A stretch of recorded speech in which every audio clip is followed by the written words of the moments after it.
भारतातील प्रत्येक नागरिकाला मत देण्याचा अधिकार आहे, पण हा अधिकार येतो कुठून?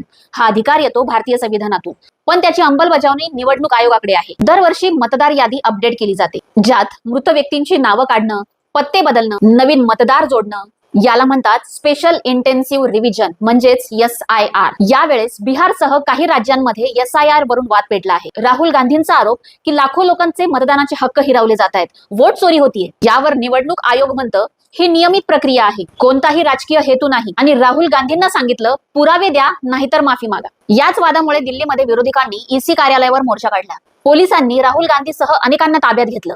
या मोर्चामध्ये त्यांचं म्हणणं होतं एक व्यक्ती एक मत हाच लोकशाहीचा पाया आहे. आपल्या संविधानाच्या कलम 326 मध्ये हे स्पष्ट आहे की 18 वर्षावरील प्रत्येक भारतीय नागरिकाला मतदान करण्याचा अधिकार आहे. हा फक्त कागदावरचा नियम नाही, तर लोकशाहीचा प्राण आहे. मी कोणत्याही पक्षाची समर्थक किंवा विरोधक नाही, पण संविधानाने दिलेले अधिकार हे तुडवले जात असतील तर आवाज हा उठवलाच पाहिजे.